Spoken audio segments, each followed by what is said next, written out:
부활이 일어난 다음에 예수님은 부활을 믿지 않았던 제자들에게 한 사람 한 사람 찾아가시면서 그 부활을 믿지 않았던 것을 용서해 주셨습니다. 우리가 지난주에 함께 보았습니다.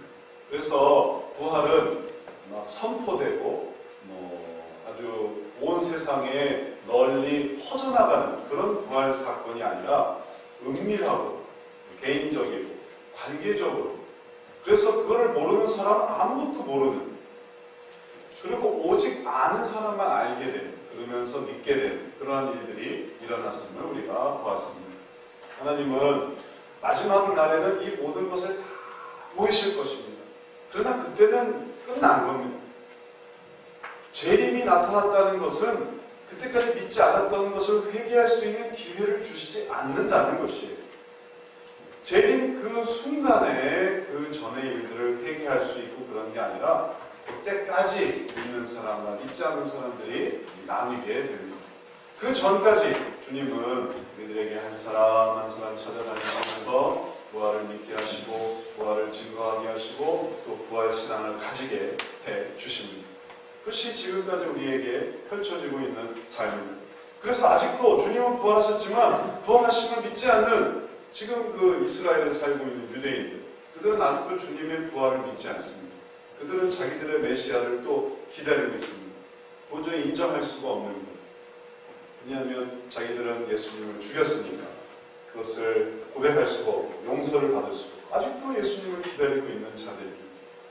또 이 지구상에는 여전히 그렇게 주님을 들어본 적도 없고 들었으나 믿지도 않는 그러한 사람들로 넘쳐나고 있고, 주님은 그러한 자들에게 한 사람 한 사람 찾아가면서 주님을 받아들일 수 있도록 돕고 계십니다. 그러한 시간들이 우리들에게는 용서받는 시간입니다. 내가 전에는 믿지 않았었는데 이제 정말 믿어야겠구나, 믿는 시간입니다. 용서받는 시간입니다. 그리고 제자들은 그렇게 한 사람 한 사람 주님을 만났을 때 그들은 주님 안에서 용서받았습니다. 그리고 그 용서 속에서 하나님과 하나 됐습니다. 그런데 이 제자들 중에 참 어려운 사람이 있었는데 그 사람이 누구냐면 베드로입니다.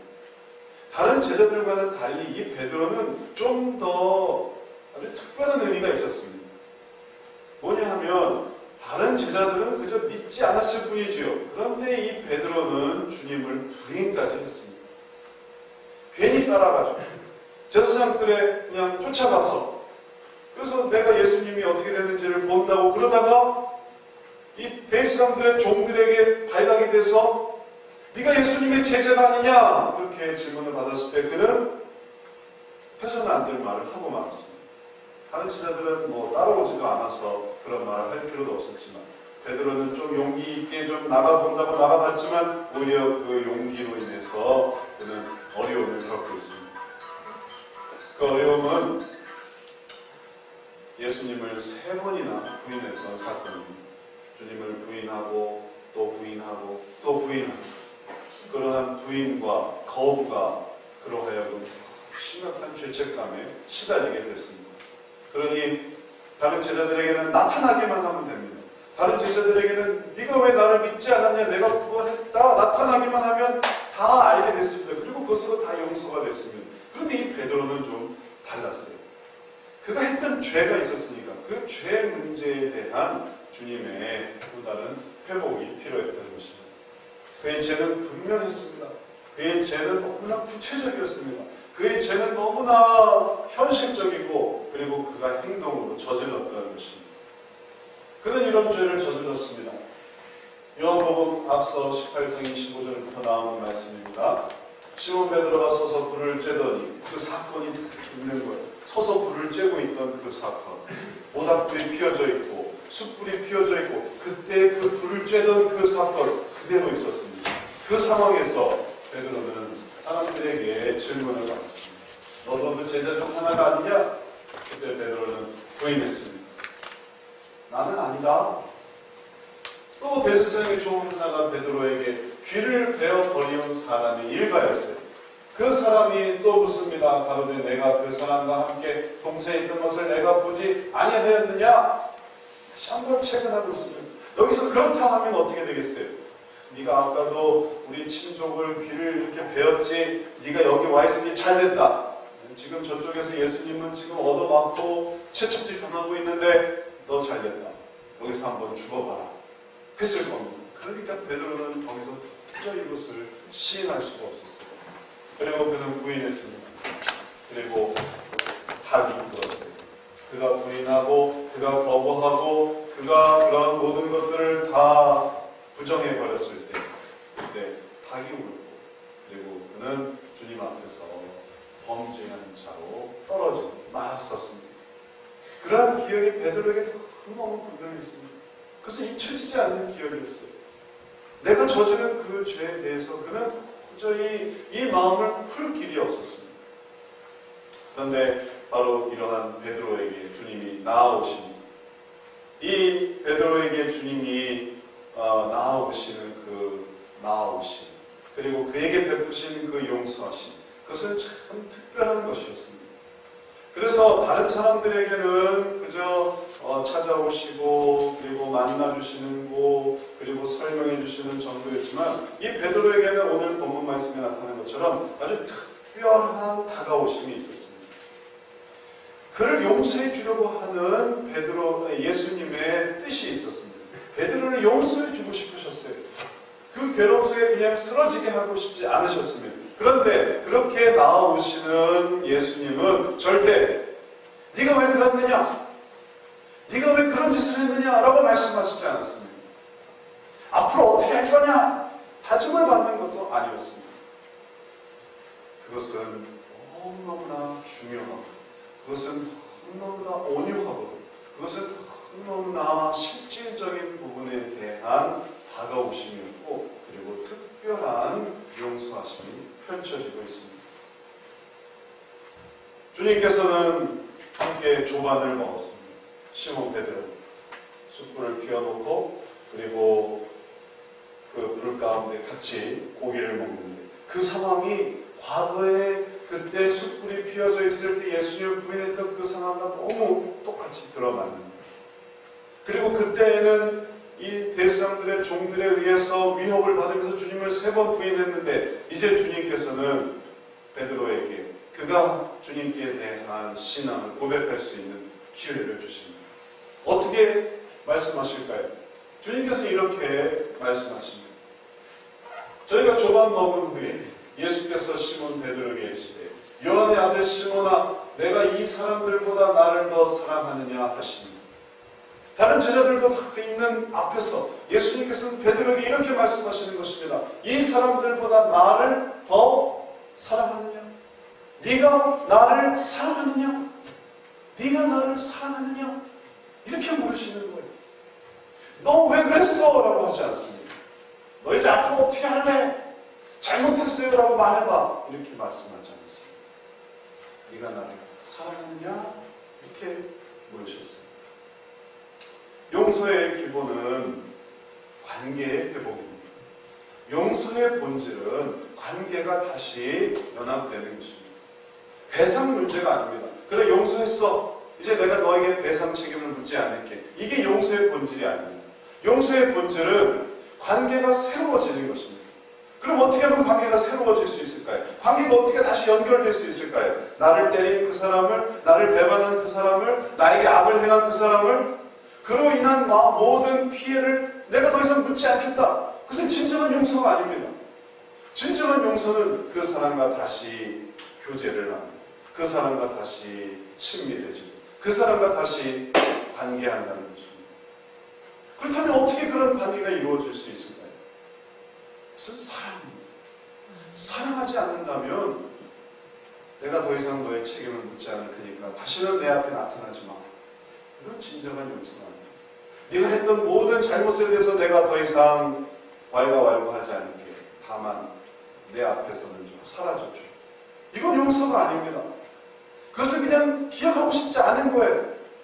너와 그걸 따지자니 나도 귀찮고 힘들다. 그러니까 내 기억에서 사라져줘. 그러나 주님은 그렇게 용서하시지 않았습니다. 내가 너에게 나를 부인한 것에 대해서 절대 묻지 않을 테니 이제 좀 조용히 있어라. 이렇게 하시지 않았습니다. 주님은 관계를 회복해 주시려고 하셨어요. 그래서 그 관계의 회복의 가장 근본인 사랑, 너는 나를 지금 어떻게 생각하느냐, 바로 그 상태에 대해서 주님은 묻고 계시는 것입니다. 그 사랑에 대해서 예수님이 질문하시는 그것은 과거에 대한 것이 아니고 현재에 대한 것이었어요. 그럼 이제 이 베드로가 이 현재, 내가 그 전에는 그랬었지만, 내가 그 전에는 주님을 부인했지만, 내가 예수님의 제자가 아니라고 아주 극구 부인을 했고, 나는 그런 사람은 알지도 못한다고 아주 선언하고 그렇게 선을 그었던, 그가 수제자였지, 그랬던 사람이 이제 주님께서 내가 더 나를 사랑하느냐 할 때 그는 대답합니다. 그의 본 마음이 드러나고 있어요. 주여, 그러하외다. 내가 주를 사랑하는 줄을 주께서 아시나요? 예, 제가 주님을 사랑합니다. 제가 주님을 사랑합니다. 제가 주님을 사랑하는 것을 주님께서 아십니다. 그러니까 주님께서 말씀해 주십니다. 그래, 내가 너의 사랑을 알고 이제 내 어린 양을 먹여라. 내 어린 양을 먹여라. 내 어린 양을 쳐라. 내 어린 양을 먹여라. 이 세 번의 사랑의 대화 속에서 내가 나를 사랑하느냐? 예, 제가 주님을 사랑합니다. 제가 주님을 사랑하는 것을 주님이 아십니다. 내 양을 먹여라. 이 세 번의 대화 속에서 주님은 이 베드로를 온전히 용서해 주고 계십니다. 그리고 그 용서 속에서 베드로는 새로워지고 있습니다. 베드로는 예전에 그 모든 죄를 다 벗을 수 있었습니다. 그리고 그의 마음은 더욱 주님께로 향할 수 있었습니다. 이제 진정한 관계 회복이 일어나는 것입니다. 그런 관계 회복 속에서 주님은 미래를 보고 계시고 그 미래에 대해서 베드로와 더 연합하고자 하시는 것입니다.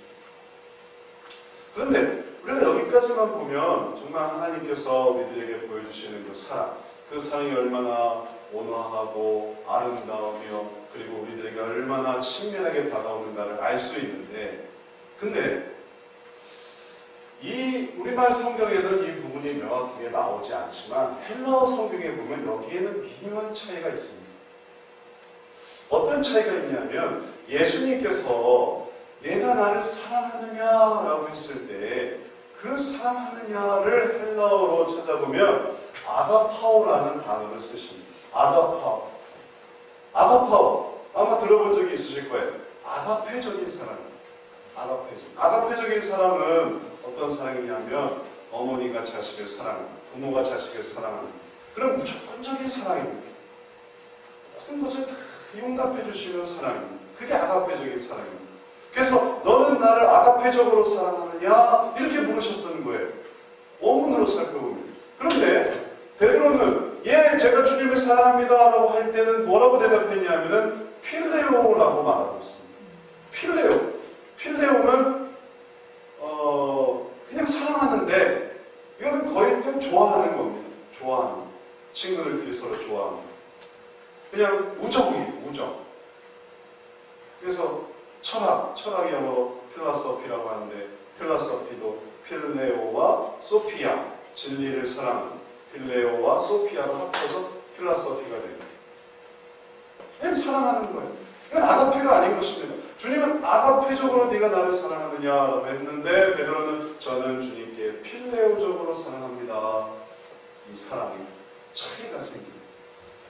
주님은 그걸 물은 게 아닌데 그럼 우리 생각에는 좀 아쉬운 거예요. 이 베드로가 네가 나를 아가페적으로 사랑하느냐 했을 때 빌라도가 예, 제가 주님을 아가페적으로 사랑합니다. 얼마나 좋았어요. 그럼 얼마나 그 사랑이 딱 맞았겠어요. 그런데 주님께서 네가 나를 아가페적으로 사랑하느냐라고 했는데 베드로는 저는 그 정도는 안 되고요. 저는 필레오적으로 사랑합니다.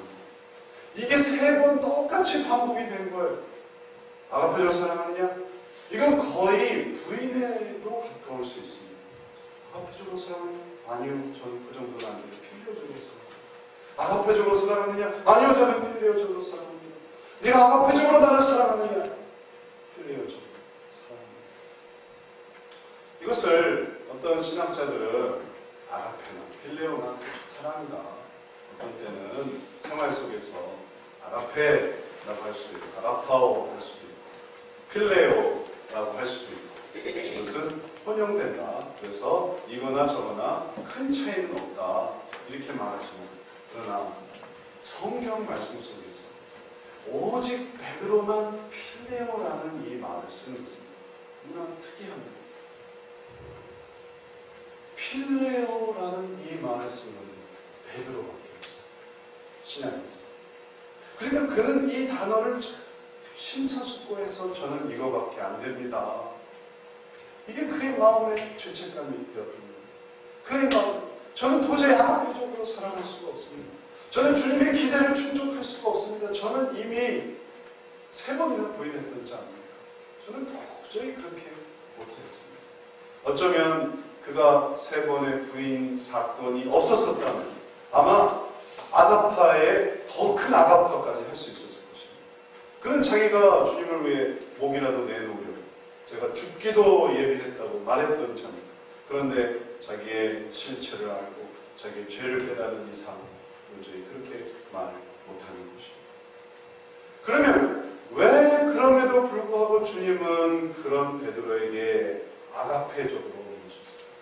왜 아가파오 하셨을까요? 대충 해보다가 안 되시면 그래, 그럼 나도 너를 필레오로 사랑해주마.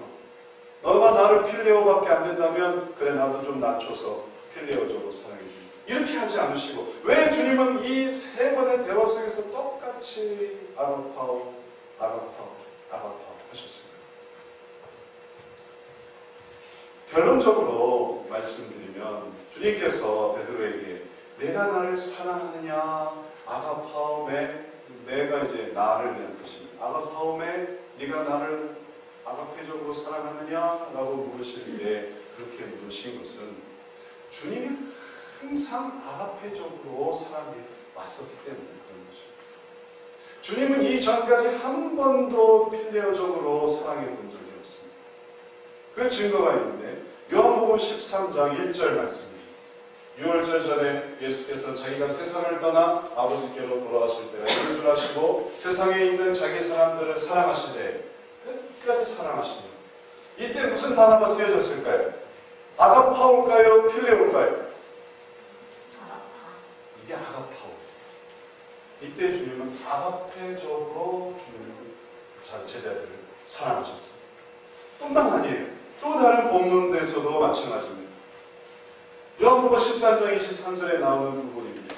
예수의 제자 중 하나, 그의 사랑하시는 자가 예수의 품에 의지해 두었는데 이때 이 사랑, 이 사랑의 헬라어 단어가 아가파오일까요? 필레오일까요? 아가파오. 예수님은 한 번도 필레오적인 적이 없었어요. 항상 아가페적이었어요. 그래서 잘못해도 사랑해 주시고 실수해도 사랑해 주시고 그 사랑은 무한한 사랑입니다. 온전한 사랑입니다. 그 온전한 사랑으로 주님께서는 항상 그렇게 나타내신 것입니다. 그래서 주님께서 베드로에게 물으실 때 내가 나를 사랑하느냐라고 할 때에 주님께서 사랑하느냐라고 하는 그 말씀도 역시 아가파오였어요. 아가페.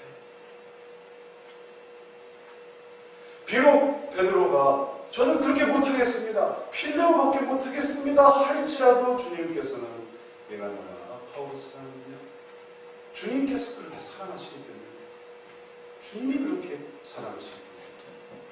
자, 이제 놀라운 일이 펼쳐집니다. 베드로가 결국엔 끝까지 필레오 3번은 똑같이 필레오 합니다. 근데 주님께서는 그 미치지 못한 이 베드로의 사랑, 나는 아가파오로 사랑하지만 얘는 필레오밖에 사랑을 못하는 그 차이에도 불구하고 주님이 말씀하시는 것은 무엇일까요? 내 어린 양을 먹이라 하는 거예요. 내 사랑을 왜 이렇게 안 받아줘? 너는 좀 부족하다. 이게 아니라 내 어린 양을 먹이라. 내 어린 양을 치라. 내 어린 양을 먹이라. 주님께서는 여전히 그에게 신임해 주십니다. 신뢰해 주세요. 필레오밖에 안 된다 하더라도. 그래서 어떤 일이 일어납니까? 미래에 대해서 맡기시는 거예요. 과거에 그런 죄를 저질렀는데 지금 현재 주님을 사랑하는 그 사랑이 주님의 사랑에도 못 미친다 하더라도 주님께서는 그렇게 필레오라고 한다 하더라도 그것을 받아주셨습니다. 주님께서는 미래를 그에게 맡겨주셨습니다. 내 어린 양처럼, 내 어린 양을 맡겨, 내 어린 양처럼. 주님께서는 이렇게 이 일을 맡겨주셔서 결국 베드로가 정말로 어린 양을 치고 어린 양을 먹이고 그 직분을 감당하는 자가 되었습니다. 그 다음에 그는 어떻게 됐을까요? 그는 변화됐습니다. 주님의 그 크신 사랑을 받으며 그 사랑을 배우감독하게 여기고 혹은 그 사랑에 평생 변화되지 못할 것 같았는데 그 필레오 사랑으로 그저 좋았다가 또 뭐가 안 좋으면 싫어하고 또 좋았다가 뭐가 안 좋으면 싫어하고 그 정도의 한계밖에 없을 것 같았는데 아니에요. 예수님의 그 온전한 사랑을 받으면서 그가 변화됐습니다. 그래서 베드로전서 2장 11절 말씀입니다. 사랑하는 자들아 아그네와 행인 같은 너희를 권하노니 할 때 이 사랑하는 자들아 이때 무슨 단어를 썼을까요? 아가파오였습니다. 아가페토이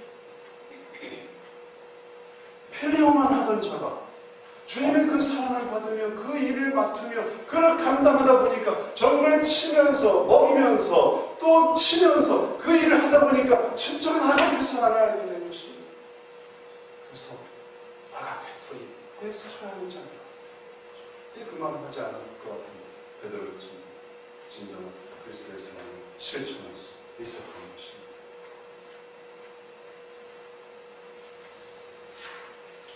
저는 대학에 처음 입학하고 나서 이제 주님께서 주신 그런 어떤 은혜를 받으면서 교회 봉사 열심히 해야 되겠다 해서 교회 봉사를 열심히 했습니다. 이렇게 교회 봉사를 열심히 하다 보니까 담임 목사님이 저를 이렇게 신실하게 보셨어요. 책임감 있다. 열심히 할 수 있을 것 같아요. 그래서 대학교 이제 1학년인데 뭘 맡기시냐면 중고등부 지휘자를 맡기셨어요.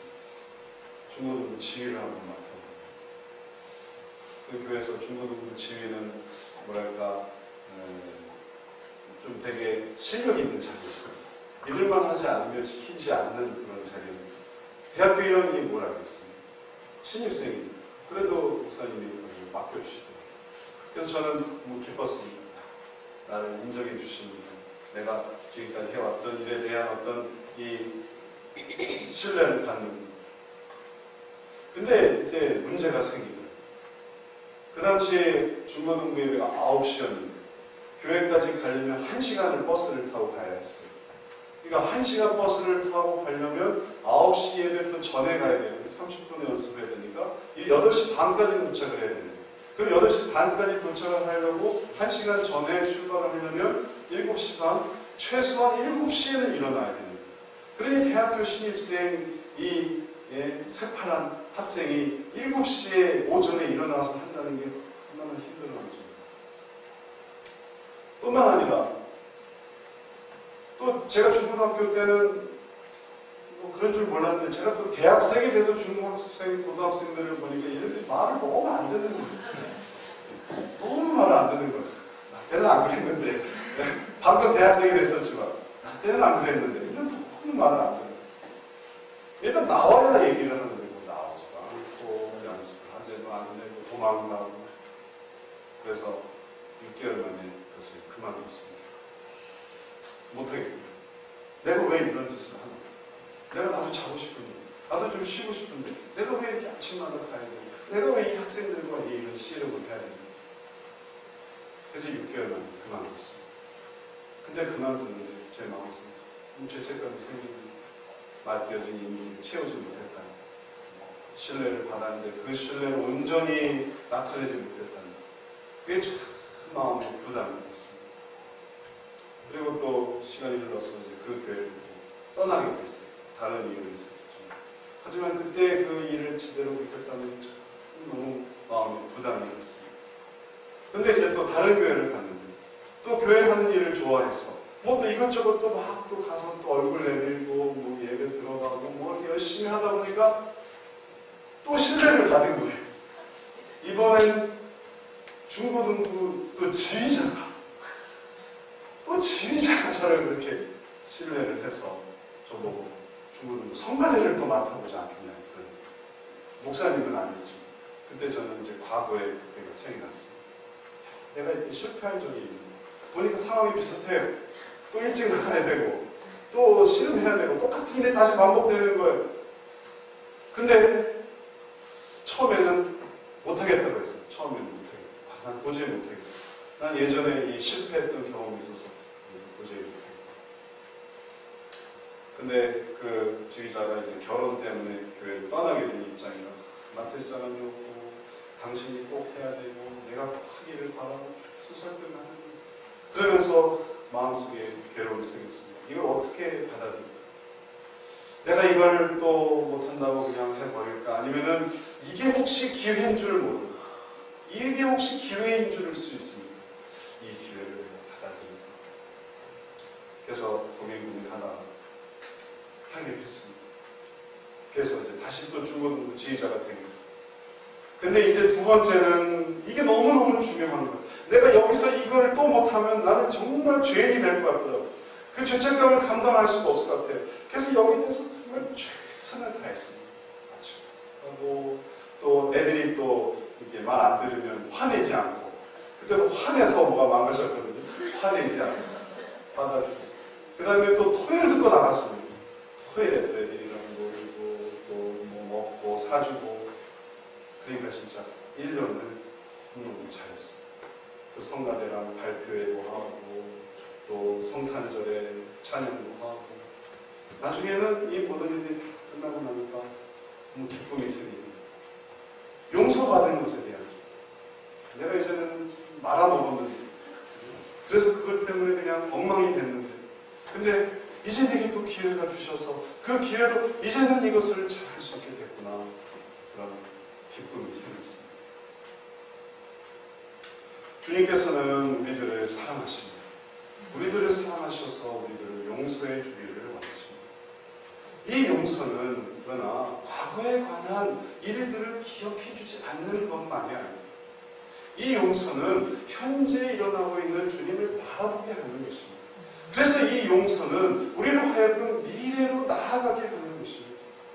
정말로 이전에 믿지 않았던 때를 용서를 받는다면 그것을 정말로 용서받는 자의 삶을 산다면 어떠한 삶을 살아야 되겠습니까?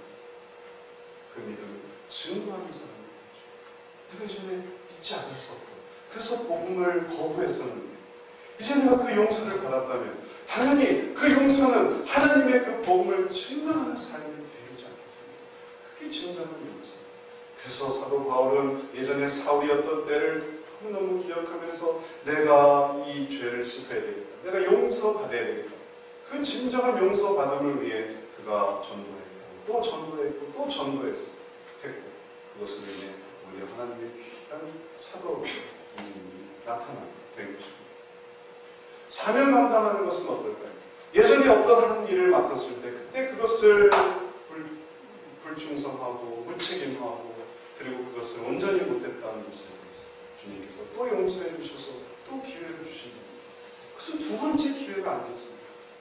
또다시 주님께서 주시려고 하는 주님의 나라와 주님께서 이루고자 하시는 그 몸이 되어가는 그런 기회가 아닙니다.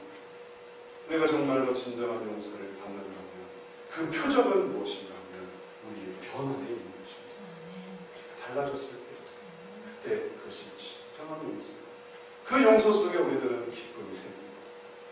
용서받아야 되는데 라는 마음은 우리들을 부담스럽게 할지 모르지만 그러나 그 부담 속에서 주님의 뜻대로 두려워하고 주님의 뜻대로 고민하고 주님의 뜻대로 안타까워하다 보면 주님의 뜻대로 높아지는 그 기쁨을 두말할 필요가 없습니다. 이루말할 수가 없습니다. 내가 전에 못했던 것을 다시 할 수 있게 되는 그것이 얼마나 우리들의 삶 속에 놀라운 하나님의 은총이 되겠습니다. 첫 번째 애를 잘 못 키웠다고 했을 때 주님께서는 두 번째 애를 주십니다. 얼마나 좋은 기회예요. 두 번째 애는 잘 할 수 있는 거예요. 그 일에 용서받을 때 하나님께서 우리들의 진정한 부모가 되는 것입니다. 첫 번째 직장을 성실하지 못했습니다.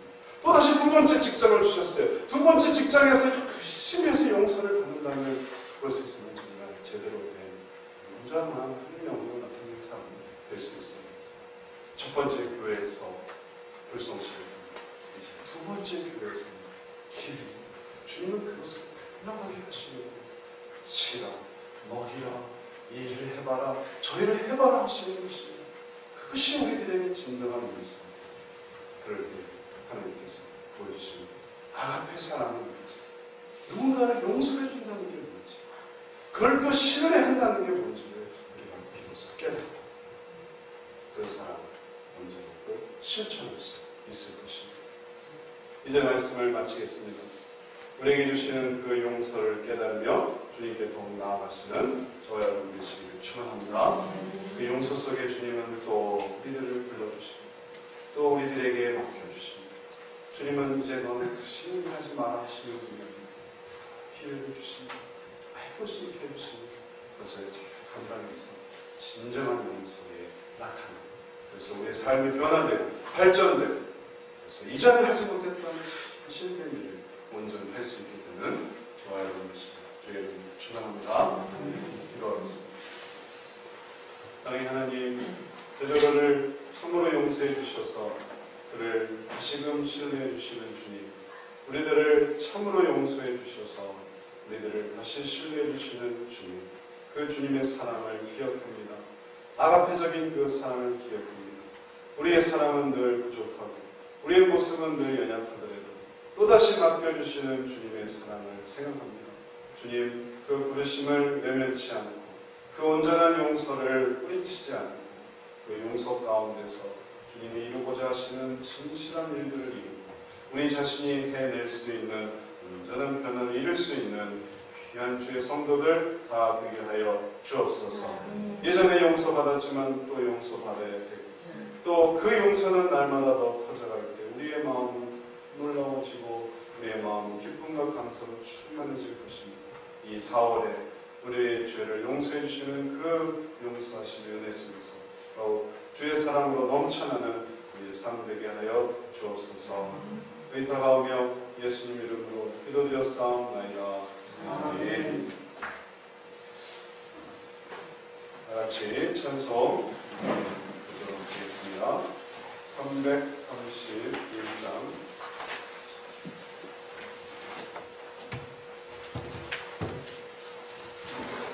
331장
11절을 드립니다. 주님, 지난 한 달을 주께서 지켜주시고 또 그 한 달을 우리들에게 부여해 주시고 또 은혜 주셨사오니 또다시 한 달을 주께 바랍니다. 이 한 달을 주님께서 축복해 주옵시고 또 계속되어지는 한 달 한 달이 지난달과는 또 다른 지난달보다는 더 발전된 귀한 한 달 되도록 주께서 복내려 주옵소서. 부활을 감사하여 예물을 드렸습니다. 또 은밀한 제목으로 감사드렸습니다. 우리에게 주신 이 감사의 제목을 주께 올려드리오니 이 기쁨과 감사가 날마다 주님 의지하며 계속 생겨나도록 항상 기뻐하고 범사에 감사하고 쉬지 말고 그러한 삶 살아갈 수 있도록 주께서 감사의 삶 더하여 주시옵소서. 성경금을 주께 드리오니 선교의 사명을 감당하는 자들에게 은혜를 주시며 그를 돕는 손길을 기억해 주셔서 주의 복음이 전파되는 그곳에 전해진 그 정성도 전해질 수 있도록 기억될 수 있도록 도와주옵소서. 주의 영광을 드리며 나아옵니다. 주님, 날마다 용서받는 그 기쁨을 누리게 하시고 그리하여 어제와 다른 오늘 또 오늘과 다른 내일 또 새로운 직임과 새로운 일들과 새로운 시도와 새로운 책임감이 더욱 생겨날 수 있도록 주님 우리들을 날마다 용서해 주시고 또 용서의 기쁨 속에 살아가는 저희들 되게 해 주옵소서. 오늘도 함께 나왔사오니 우리 모든 이에게 복내려 주시고 우리 모든 물질에 담긴 강 마음들을 주께서 기억해 주옵소서. 예수님 이름으로 기도드렸사옵나이다. 아멘. 광고 말씀입니다. 어제 신방을 잘 갔다 왔습니다. 그래서 이제 오늘도 신방을 다 마무리되었고요. 또 노방전도 했습니다. 4월 며칠 주 수고하신 분들께 신방 또 참여하신 분들께 감사드립니다. 4월 넷째 주에 또 행사가 있는데 교회 청소, 그 다음에 또 노방전도, 이번 넷째 주 노방전도에는 청년분들이 참여해서 이제 5월달 총력 전도를 앞두고 이 지역에 복음을 전파하고 또 교회를 소개하는 그런 시간을 가지려고 합니다. 기도하시는 가운데 참여해 주시기 바랍니다. 감사합니다. 오늘 새로 오시는 분이 있어 잠깐 박수로 환영을 하려고 하는데요. 성함이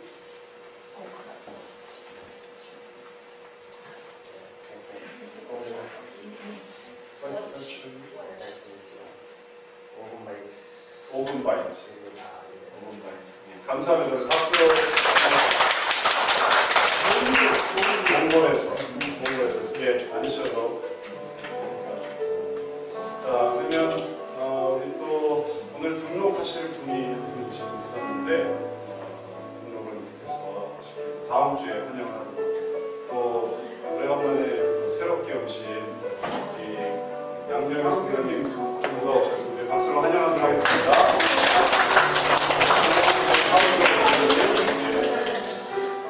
깜짝 놀랐어요. 전화 한번 해야지 않았어요. 자, 그리고 우리 옆사람과 함께 인사를 하겠습니다. 어디 계세요? 애기는 어디 갔어요? 애기 어디 갔냐?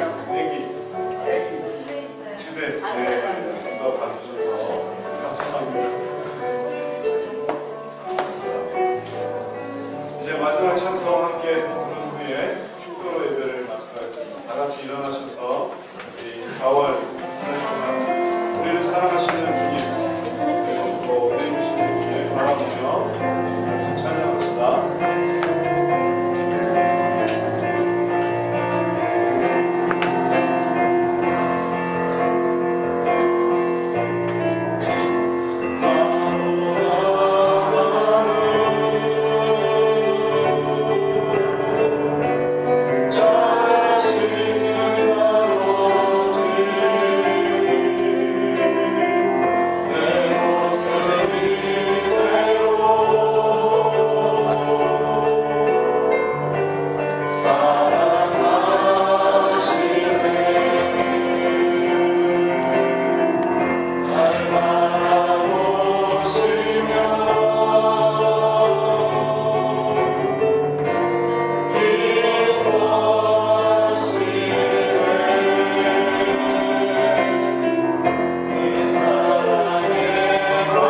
주신 사랑에 너무나 부족할 뿐이지만 그러나 그 작은 사랑을 또 받아주시고 또 맡겨주시고 또 부어주시고 또 은혜 내려주시는 주님 참 감사합니다. 그 용서의 은혜를 그 사랑의 은혜를 오늘도 받으며 나아가오니 주님 또 우리의 부족함이 있겠고 또 쓰러지겠으며 또 배신할 수도 있겠지만 그러나 주님 그 사랑을 잊지 않으며 주님께 더 흔들어 나아와 나중에는 온전히 그 사랑을 누리게 되는 자 되도록 주여 저희들을 이끌어 주시옵소서. 지금은 우리를 위해 십자가에 달려 죽으시고 우리를 참으로 사랑하여 주신 예수 그리스도의 은혜와 아들을 이 세상에 보내어 주시고 화목제물로 주셔서 우리들을 자녀 삼아 주신 그 놀라우신 하나님 아버지의 사랑하심과 이제 우리가 쓰러지더라도 또 배신하더라도 또 실족하더라도 또 우리를 주님 앞으로 이끌어시도록 인도하시고 역사하시는 성령님의 교통하심이 아버지의 은혜를 깨달으며 용서하심의 그 사랑을 누리며 더욱 주님을 붙들기로 다짐하며 결심한 사랑하는 주의 성도들 머리머리 위에 이제로 대원토록 항상 함께 있을지어다. 아멘.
야, 아니다. 네. 오구나.